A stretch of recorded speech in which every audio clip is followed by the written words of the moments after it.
Hello everyone. In today's video we're going to be talking about cosine law, which is this equation right here.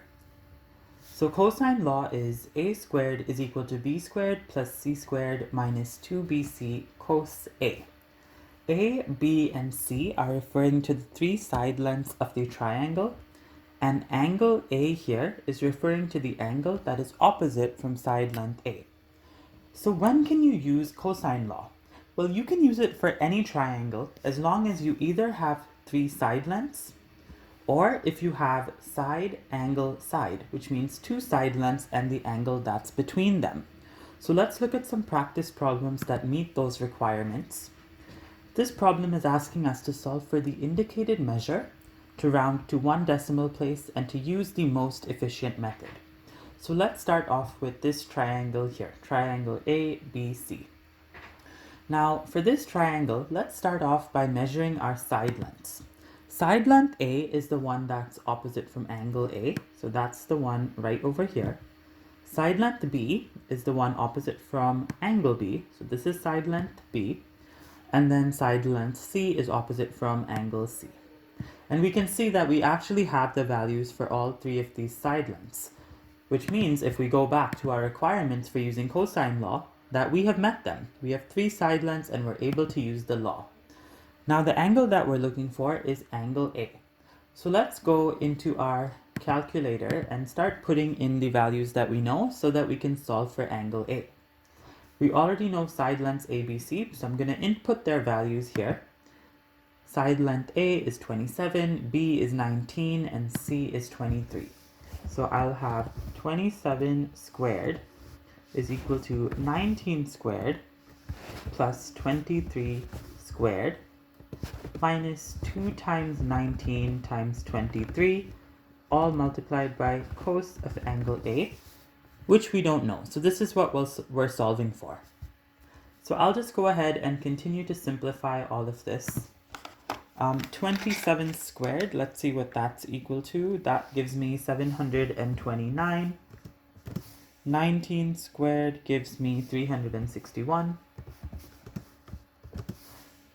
And then 23 squared gives me 529. Then 2 times 19 times 23 is 874. And then we still have cos of angle A. So I can continue to simplify this part a little bit. So I'll rewrite everything as I had it before, but I'm just going to add these two terms together. And that gives me 890.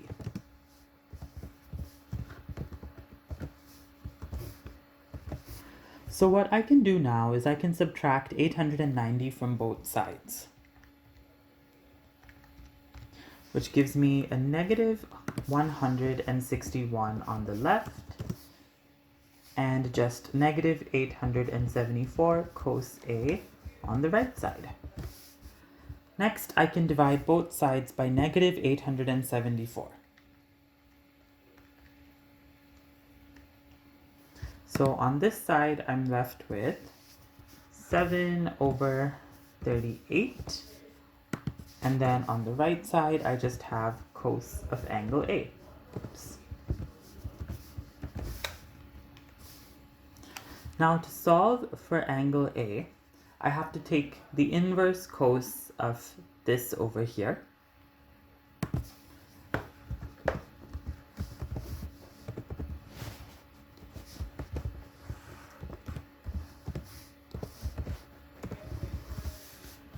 And then if I input this into my calculator,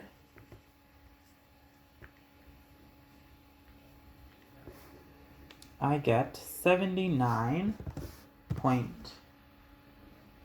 approximately, if I round up to one decimal place, as our value for angle A. So that's how you would go about solving this problem. Now let's take a look at the other problem we had here. In this triangle ABC, we're looking for the value of side length C. And let's see what we have. We have side length B over here, and we have side length A over here, and we have the angle that's in between them. So that means we're meeting these requirements where we have two side lengths and the angle between them. So the way we solve this would be exactly the same. In our case, we want to solve for side length C. So I can replace C here, and I can change these ones to A and B.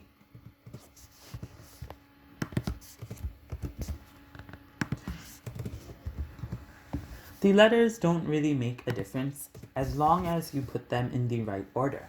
So basically, I just replaced the one that we're solving for with C, and over here we had B and C, so I replaced these with A and B now. Okay, so let's go ahead and solve for C. We know side length A, which is this one right here, is 17, and side length B is 26. So let's put those in.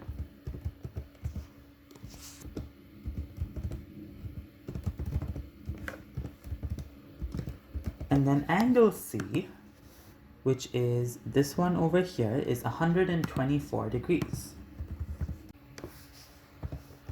So for this part, I get 965.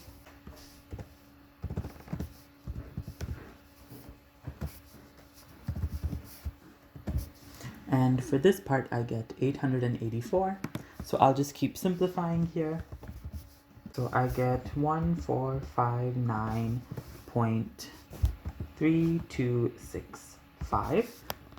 And then all I have to do now to get C is take the square root of that number. So square root of this number right here.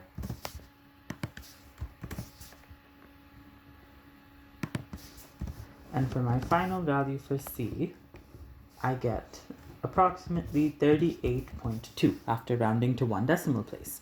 So that's how you would go about solving this problem right here. So this would be the answer for side length C. Now it's always really important to mention your units. So when you're writing your statements for these answers, make sure to provide the units next to your final answer as well. And that's all for today's video. Thank you for watching and good luck with your practice.